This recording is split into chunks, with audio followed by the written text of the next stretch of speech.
Play ball. Hot off the press, handicappers from WagerTalk, Sports Memo, and the Gold Sheet have collaborated on the 2023 WagerTalk Media MLB Betting Guide.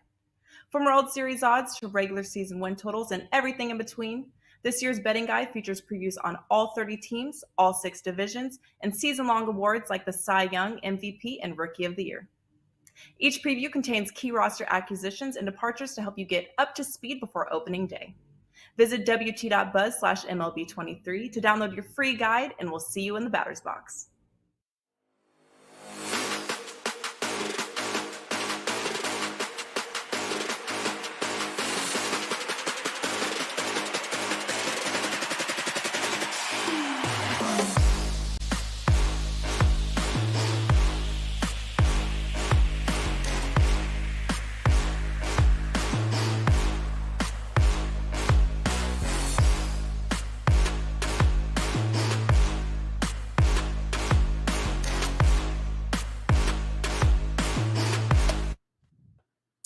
Hey guys, welcome in and welcome to Madness here on this Wednesday, March the 15th. And we've got plenty going on here just tonight, in fact, just before the Madness begins and kicks off tomorrow around the country. We got a few games here we're going to break down, a couple of tournaments underway, a lot to go over. Good news for you guys is we're going to do it with 3 of the most profitable college hoops cappers over at WagerTalk.com as we welcome back in Drew Martin in the house, ready to go here, as is Adam Trigger, ready to go here, not at a gymnasium near you, but yeah, Bryan Powers here too. Gentlemen, welcome in. Always a pleasure to see you. Oh yeah, Bryan, I see. Okay, good stuff.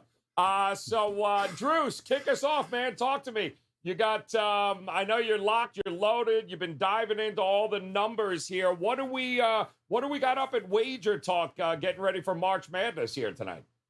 Joe, got a big 5% max limit I like on tonight's card. So, got that going. And I'll tell you this, Joe, you know, the Dow is down, over 500 points. Lost my one pick last night, but I'll tell you this, I'm feeling good.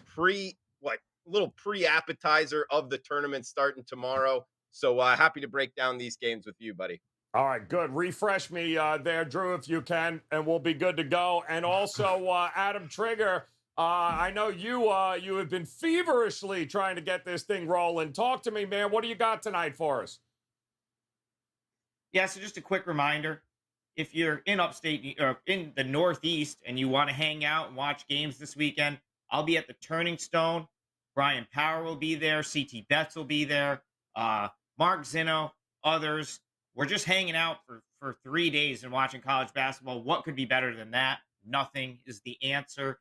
And we'll have some Wager Talk gear, some free drinks. It's a great, Turning Stone's awesome if you've never been there. Really cool sportsbook setup. We've got some tables that are for the Wager Talk crew. So if you're in town or you have nothing to do, come hang out with us. We'd love to see you, meet all of you, and watch some games with you. That's Thursday. But it's really Saturday's the event. The Wager Talk Day, we'll be giving out the free merch and all of that stuff. But we'll be hanging out on Thursday and Friday as well. So just come on by if you're in the area. As far as what I've got up, I've got a 4% NIT play for tonight, Joe. I went 2-0 in the NIT last night with Hofstra and Liberty. 25-9 on my last 34 college basketball plays, so I'm rolling right now. I got a 5%er that goes in one of the round of 64 games, and I'm going to give one of my 4%ers out to you on this show.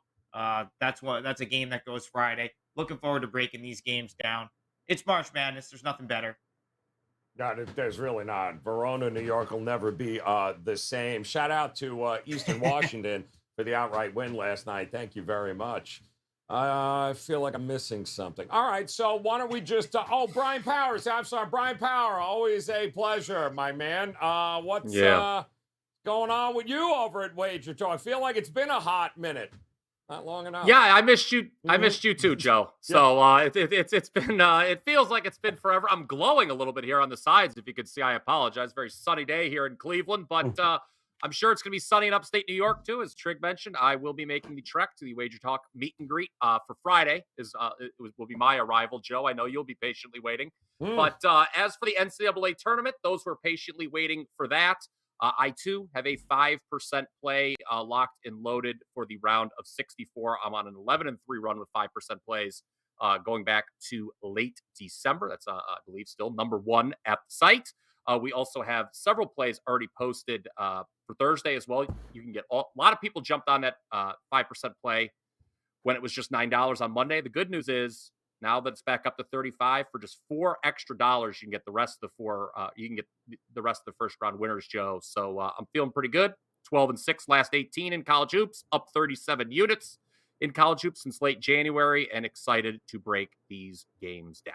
Yeah, absolutely. I mean, we got we started a little bit last night. That was a lot of fun with that Mississippi State-Pittsburgh game, and we get to back that up here with a couple tonight. We're going to take a look at one of the first ones up here with Nevada taking on Arizona State. Arizona State, small favorite here, laying 2, 135 as a total. This one is going to be just after 9 o'clock Eastern time. Dayton, Ohio is going to be the location for this one. Intriguingly enough, good old Coach Alfred there of Nevada had to watch 2 of his players last year transfer to, Arizona State.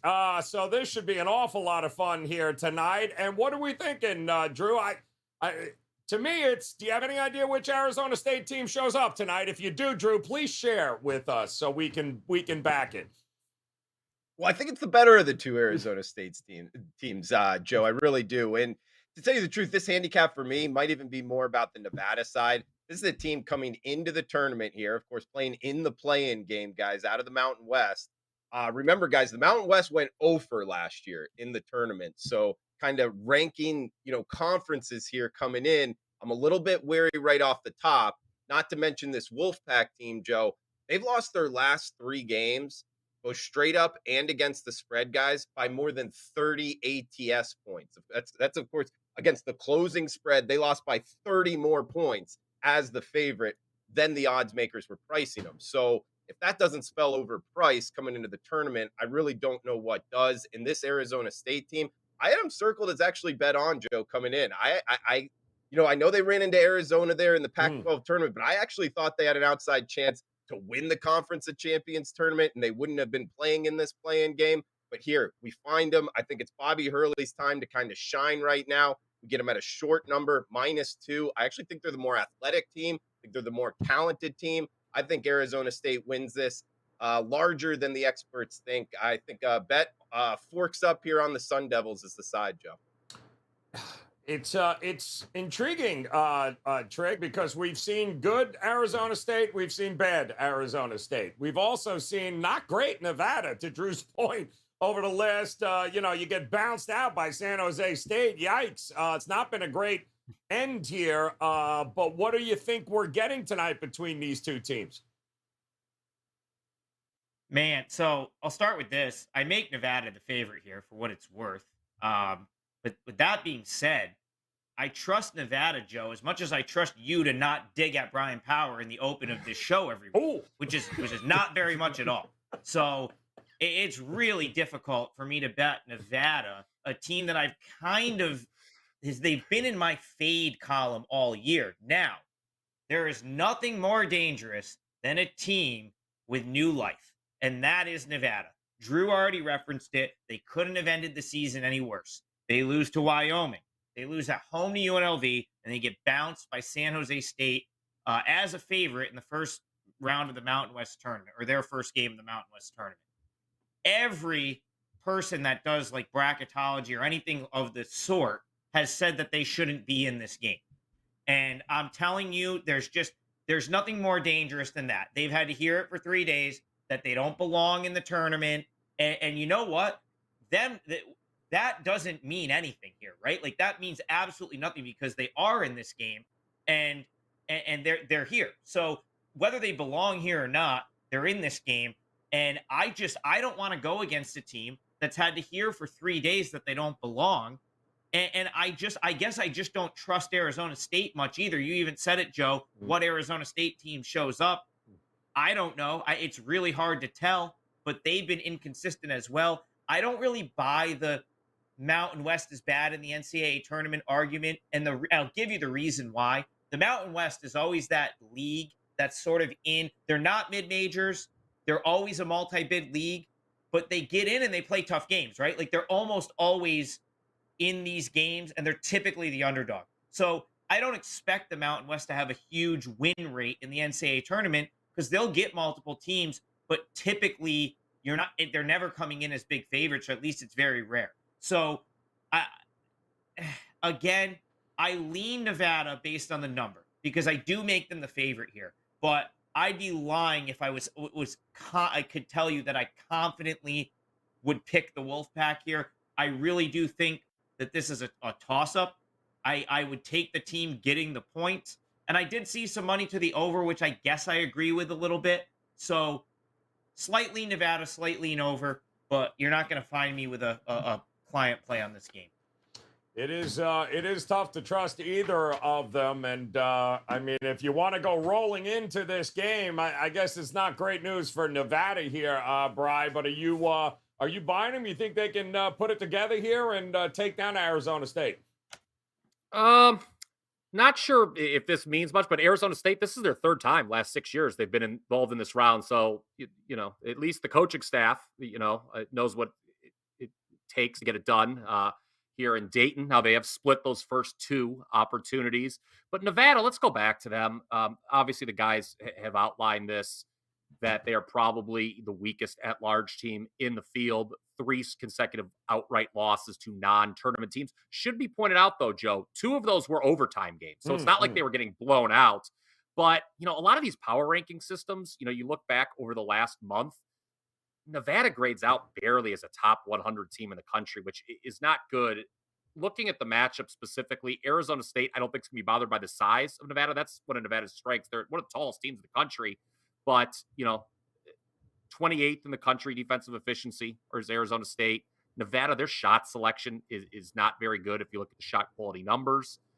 And while Arizona State can be inconsistent, like you mentioned, Joe, they hold wins over the likes of Arizona, Creighton. I think that matters. Nevada pretty good about not turning the ball over, but they don't face teams with the length of Arizona State. Drew hit on that a little bit. And just the Mountain West trend that both of these guys have talked about. I think the Mountain West overall may have a bounce back year over these next couple days. But we do need to say, for the record, just how horrible it's been. 20 straight losses in this tournament by Mountain West teams seeded 10th or lower. And they're 0-7 overall in the last 3 tournaments. That's not good, Joe. I like Arizona State a slight lean here tonight. Not a client play, but I would lean towards the Sun Devils. So another intriguing stat heading into last night in these play-in games. Outright winners since 2013, 31-3 against the number. So figure out the winner. And you've got yourself a cashable ticket there is pretty much what we've got going on.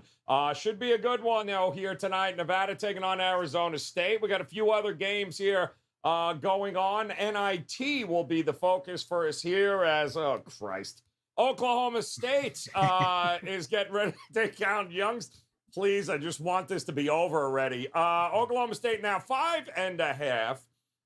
The interesting part about all of this to me is the damn total. It was 147. Now it's 152, 151.5.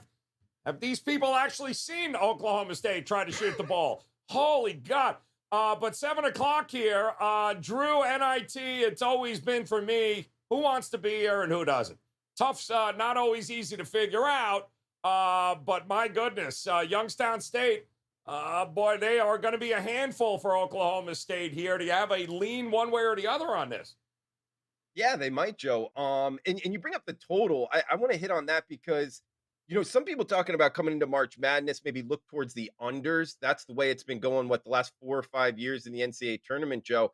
However, you got to keep in mind, guys, I would take that with a grain of salt. I followed the totals market for quite some time.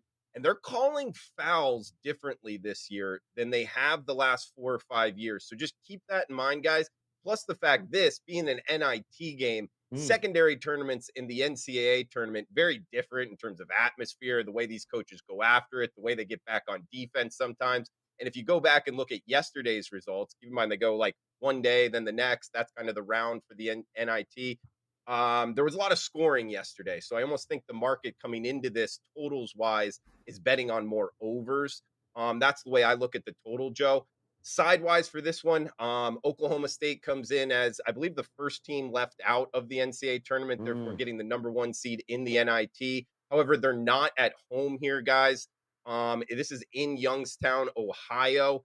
And if you're wondering why, Gallagher Eva, not really sure which one we Iba. say here, Joe, but they Iba. are hosting the NCAA Wrestling Championships in Stillwater, Oklahoma. So some hopefully future UFC fighters going at it in Stillwater. That's why this one's in Youngstown.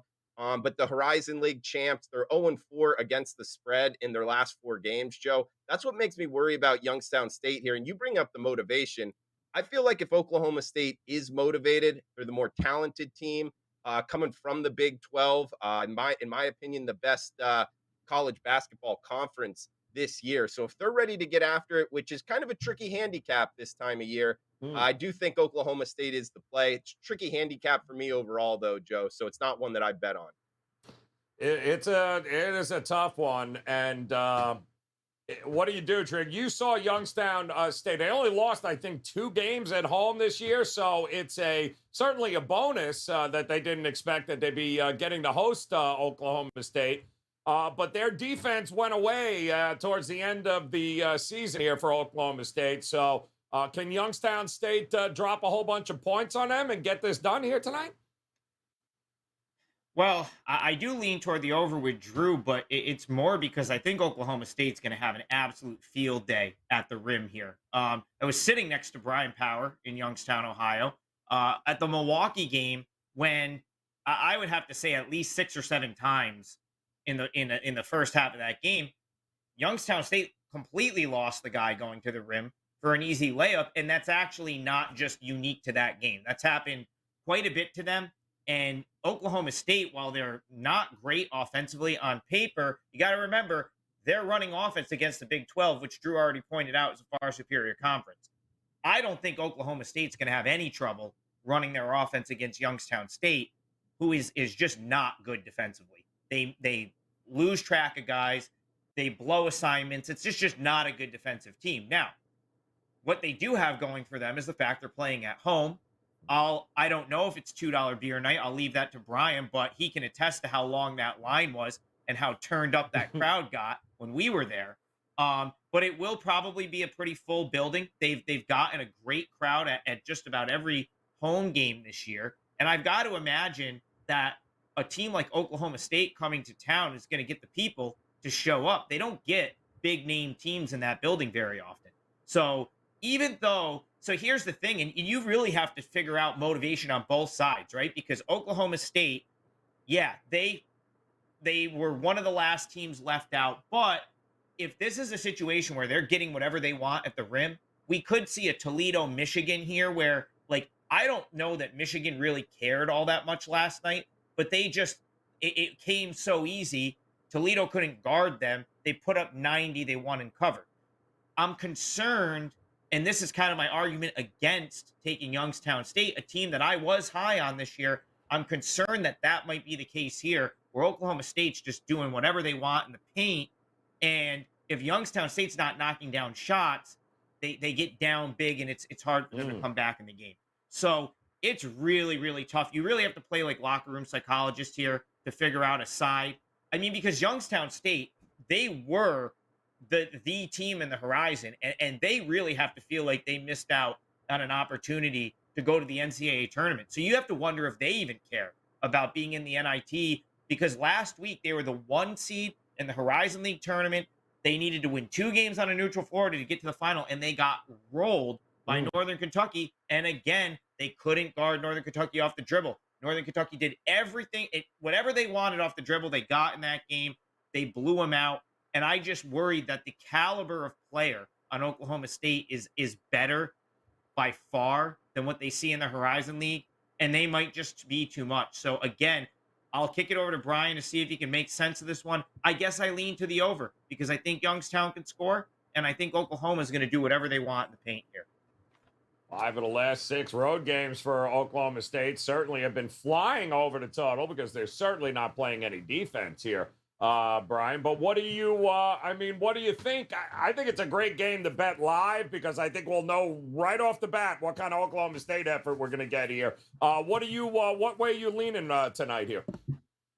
Okay, so we've been talking about motivation. I think Trig did make a very key point there with, it's not just Oklahoma State, who's, okay, here's a team from a power conference. How much do they care about the NIT? Youngstown State at this time last week or 2 weeks ago thought they were going to the NCAA tournament. And not only did they flame out in the loss against Northern Kentucky, they really struggled against Detroit. If memory serves me correct, they needed overtime in this building just to advance. They got the quarterfinal game at home. So they did not play well at all in that tournament. That being said, they are 14-2 in this building. And I think it does matter, the switch in venue. It looks like people wanted to take the points, the early money. This number is down to 5 in some shops, 5.5 most places. It's only the 4th time all season Youngstown State is catching points. Now, obviously, they play in a much weaker league, the Horizon, than the Big 12, as the guys who've all pointed out. But the Cowboys just 2-6 straight up against the number, Joe, as you know, over the last 8 games. And I don't know, having to go on the road as a higher seeded team, I think I wouldn't want to lay points with Oklahoma State in that scenario. I know Stillwater, Oklahoma, Joe, if there's a better town in America, I don't know it, but I would take the points here with Youngstown State, much to your chagrin, I'm sure. Yeah, it's right up there with like Newark. All right, there you go. Oklahoma State, Stillwater. Good God. We got that's an NIT matchup, guys. We do have, of course, one more game we want to take a look at here tonight, and this is an intriguing one as well. In the state of Florida, as the Gators going to be hosting UCF here. Gators laying 2.5. And the total 145.5, which UCF has done a pretty good job to the overs here as of late. Drew, no Colin Castleton. Florida's done a pretty good job of trying to hang without him. What do you think we get with this? Is it a big enough number? Is there any value in this for you? I don't love it, Joe. You bring up Florida without Colin Castleton. I guess the last 3 games they've done well against the spread. They are still 2-4 without him. I'm not really looking to bet on the Gators without the big guy there, their top scorer in Castleton. I think he's a good player overall, maybe a shot, to play professionally. And this team really takes a step down without him. So laying points with Florida, not really something I'm looking to do, particularly because, yes, the O-Dome, a tough place, or it used to be called the O-Dome, a tough place to play. But UCF, they're only, an hour and a half away here, Joe. And for whatever reason, it seems like when UCF and Florida meet, UCF's kind of got their number, whether it be, in football and the bowl games and basketball, whatever the case may be. And Johnny Dawkins' team is pretty solid. So I wouldn't be surprised if the Knights here, the little brother, if you will, go into Gainesville and come out with the outright win. So I like UCF here. If you shop offshore, looking at the WagerTalk Live odds screen, you can get +3. I'd sprinkle some on the money line as well. I think UCF wins, Joe. It's been impressive. I mean, it's amazing how Castleton goes out and they get a little faster in the tempo there, Florida. They score a bunch of points. UCF, never really great in tempo, Trig, but they've had no problem scoring the mid-70s and up here down the stretch. So what gives? Who do you give the edge to in this one? So I guess I'll tell you my problem with UCF. I lean Florida here, but again, it's been the theme. It's hard to trust these teams that are accustomed to playing in the NCAA tournament. It's really difficult to back them in the NIT, especially in the early rounds when we just don't know how much they're going to care or not. My problem with UCF is they take bad shots. And it's a team I've seen play in person this year. They're 279th in field goal percentage. And I have a feeling that even with Florida maybe being it's not the best spot, they're still playing at home, and they're still a pretty good defensive team in the grand scheme of things. And that, I think, they're a better defensive team when you start to talk about playing teams that are outside of sort of the power conferences, which is UCF comes from the AAC. The competition's been a little weaker. So what you're going to have here is Taylor Hendricks, who Florida's probably has guys that are capable of defending him. I mean, they don't have Castleton, obviously, but there are guys on that team capable of defending Hendricks. And if you take him out of the game, it's going to be a lot of 3-pointers for UCF. Now, the good news is UCF is capable of making 3-pointers. They're streaky though. They do take bad ones, and if they're missing a bunch of them, they will be in trouble here. But they could get hot, and if they're hot, this is where the handicap gets a little bit difficult. The other thing that I'm worried about for UCF, which makes me lean to the Florida side, is that UCF is not going to live at the foul line against Florida, and that's another way UCF generates offense. I still think Florida defensively is good enough to give Central Florida trouble, and if that's the case, I think Florida will have the upper hand. Now, if Florida just shows up and is not interested, and they're not putting in the full effort on defense, there is a lot of ability on that UCF team, individual talent that can score. So that's where I'm having trouble here. I lean toward Florida giving an effort. I don't call it a gut lean if you want. I feel like they're playing at home. They're probably going to show up here, and I do think that they're a superior team to UCF, who really has a disjointed offense when it comes down to it. And UCF, offensively, their good games typically come against teams that are inferior to them. I think Florida's a superior team, so I will lean Florida. But, man, it is tough to bet some of these NIT games when you really don't know what kind of effort you're going to get from these teams. Yeah, no, it is true. I mean, they are home, SEC versus the American Athletic Conference here. Brian Power, who you leaning towards in this one? Well, I have a bet on this game, as a matter of fact. It's a client play, and I am on the dog. I like UCF in this one. Florida, Joe, did not have a good finish to the regular season, as has been outlined by my two colleagues. They've dropped 8 of 12 overall. OT loss to Mississippi State in the SEC tournament. I thought they were a little lucky to force overtime. We'll touch on that in a moment. But, of course, the downward slide can be traced to the loss of Castleton. He leads the team in scoring. I should say led the team in scoring, rebounding, and shot blocking. He's been out for a month now with the broken hand, obviously unavailable. And UCF, okay, they're not exactly in fine form either. Joe dropped 5 of 8 overall. They get eliminated from the American tournament by eventual winner Memphis, covered the spread there. But they only lost by 5. And when I looked at UCF and their recent results, and really season-long results, guys, they are due for some positive regression in close games. This was a team that is 360th in luck rating at KenPom. That's bottom 4 in the country. In addition to the loss to Memphis, where, again, they only lost by 5, 3 of UCF's last 5 losses have been by 2 points or fewer. So they've been really close. And Trigg talked about the shot making. Florida's last 2 opponents, LSU and Mississippi State, both finished below 20% from 3. I think UCF's going to shoot a lot better from downtown against that. I mean, the SEC teams just cannot shoot from long range at all. I mentioned Florida being a little lucky to force OT against Mississippi State. They were down 14 in that game. They were also down at the half at home to LSU in the game before that. So Florida's only 3 wins the last 10 games. Ole Miss, Georgia, and LSU, 3 of the bottom 4 in the SEC. I think UCF is going to come in motivated to knock off a more prominent state school. Sharp money, guys, looks like it's on the dog. This number came down to 2.5. I think it was as low as 2 at circa at one point. Give me the points today, Joe. This will be the show's best bet, UCF. All right. Listen, taking them. UCF, better team here. And Brian thinks they will get it done on the road in Florida, as Gainesville will be hot. No, it won't. Dry-ass campus, too. Terrible. All right, let's, listen, there's a handful of games here tonight, and, of course, the madness really does kick off tomorrow. So when you put it all together, there's got to be a place on the board here we like a little more than the rest. So, Drew, kick us off, man. Tell me, which one of these games did you circle that you like coming up? The first one we talked about, Joe, actually got a 4% client play on it, and it's Forks Up. Arizona State, guys, -2 tonight in the play-in game. Nevada losing 3 straight as the favorite by more than 30 against the spread points, not playing good basketball, and the Sun Devils on the other side of things, playing a lot better basketball, the more talented team, laying a short number here, Joe. And to your point, pick the winner. You're likely winning the bet this time of year. So that puts me on Arizona State for my best bet, Joe. Yep, get her going. Arizona State getting it done and advancing here. Trig, tell us, man, which one of these games do you like coming up here?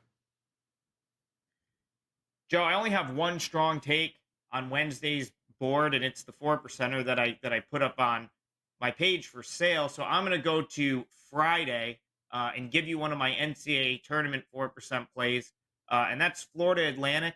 I played the Owls earlier this week plus 2.5. Even at 2 or 1.5, I still like it. I actually think they win this game. I just think they're a superior team to Memphis. I think you have two teams here that both got hot and won their conference tournaments. But I really, really think Florida Atlantic was the better team this season. I think Memphis that win needs to be taken with a grain of salt. Of course, Marcus Sasser doesn't play. And I don't know that Houston was particularly motivated in that game. It kind of looked like they didn't really care all that much. As far as Florida Atlantic is concerned, I love the fact that there's 5 or 6 guys that can all be the guy with this team. They don't really rely on one person. It really can be any of 5 or 6 players that could really kind of be the focal point in a game for this Owls team. Another thing I like is their ability to shoot the 3-pointer, an area that Memphis tends to struggle with. They haven't defended the 3 well at times this year. And Florida Atlantic shoots threes at a pretty good clip. They're top 50 3-point shooting, top 30 in field goal percentage. They take good shots. They make a lot of those good shots. And I really think they're just the superior team. And one more thing, I will take Dusty May over Penny Hardaway any day of the week. I've never thought Penny Hardaway was a great in-game coach, so I'm happy to give the coaching edge to Dusty May, former Bobby Knight disciple, former student manager for Bobby Knight in one of his last Indiana teams there. I really like this Florida Atlantic team. I make them the favorite, and I was happy to take the couple points there. So I'm on the Owls. It's a 4% play for me. Florida Atlantic, it goes Friday night. I think they win that game. I'd take it at just about any number down to a pick. Yeah. Public loves themselves some Memphis, don't they? Yeah. Goodness gracious. FAU is going to shoot them out of the building. It's going to be great. Bryan, talk to me, man. What are you thinking here? A couple of different ways to look. I know you mentioned you got a 5% play up, I believe, and you've got just tell us and reiterate what that best bet is for us here. Well, excuse me while I go bet my life savings on FAU now, guys. I mean, my goodness. I mean, again, Memphis shouldn't even show up. But look, no, best bet, as we just went over, is on for the show, is on UCF. That is a 4% client play. It is one of 4 plays I currently have available at WagerTalk.com. You can get all 4 if you act very quickly because, as you know, Joe, I am on stoppage time every Tuesday and Thursday here on WagerTalk TV, and I have 2 soccer plays going as well today. But yes, you mentioned the big one, the 5% play locked and loaded for round 1 of the NCAA tournament. We also have several plays loaded for tomorrow as well. You can get all my first round winners right now for just $39. But just once again, best bet for the show, UCF. Their luck is due to turn. Those shots are going to go in, unlike Florida's last 2 opponents. Give me the points with the Knights. Points. Knights. Love that. All right, guys, we do have our friends at the Gold Sheet. They, too, have a play tonight. And, yep, going to like this one, too, as they're going with did Robert pick this play?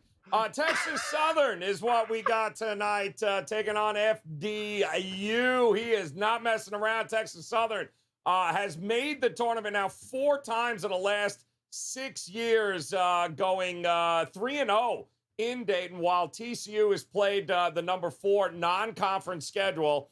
FDU played, the easiest schedule in the country, and not to mention they got one of the worst defenses in the country. Ironic. Meanwhile, Texas Southern should have a huge rebounding edge where I believe the best players on FDU are about 5'9" and 5'8". So they should have a few rebounds tonight when Texas Southern takes the court, which is why That is why our friends at the Gold Sheet are going that direction. I happen to agree with them with Texas Southern. I also like the over in that game. I do think points will come. I think it'll be an entertaining game. So I'm looking at the over as well with Texas Southern getting it done and advancing only to lose to Alabama. All right, here we go. One more time. We've got it now with Drew Martin. His best bet going to be State tonight. Arizona State taking on Nevada. State gets it done late at 2, while Trig is going FAU against Memphis coming up. +2 in there. Take the points. UCF, another Florida team being backed by Bryan Power here against Florida tonight. Texas Southern for the Gold Sheet, and I'll also take the over in that matchup. And if you head over to WagerTalk.com right now, guys, a couple of great things happening. Number one, you're going to have all the best bets here for the tournament at each of their pages. Bryan Power, visit him. Drew Martin, as well as Adam Trigger. There's some 5% best bets up already. Those 3-day, 7-day, 30-day all-access packages are the way to go. But do not forget, MLB just around the corner, guys. And again, these three guys, when it comes to betting on baseball, these are three guys you are going to want to be familiar with. It would not hurt to get it rolling with one of those 30-day all-access packages now. It'll roll you right in. Not only in March Madness, but roll you right in to the start of the Major League Baseball season. So visit Drew Martin, visit Adam Trigger, visit Bryan Power. Get to their pages here today, guys, as the madness is almost upon us. Come back and join us again tomorrow. We'll get it. We'll start diving into some of these round one matchups here tomorrow and for Friday. Until then, on behalf of Drew,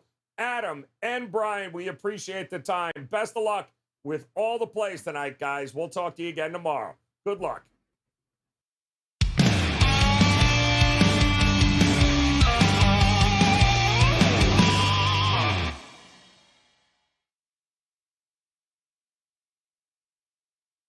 Play ball. Hot off the press, handicappers from WagerTalk, Sports Memo, and the Gold Sheet have collaborated on the 2023 WagerTalk Media MLB Betting Guide. From World Series odds to regular season win totals and everything in between, this year's betting guide features previews on all 30 teams, all 6 divisions, and season-long awards like the Cy Young, MVP, and Rookie of the Year. Each preview contains key roster acquisitions and departures to help you get up to speed before opening day. Visit wt.buzz/MLB23 to download your free guide, and we'll see you in the batter's box.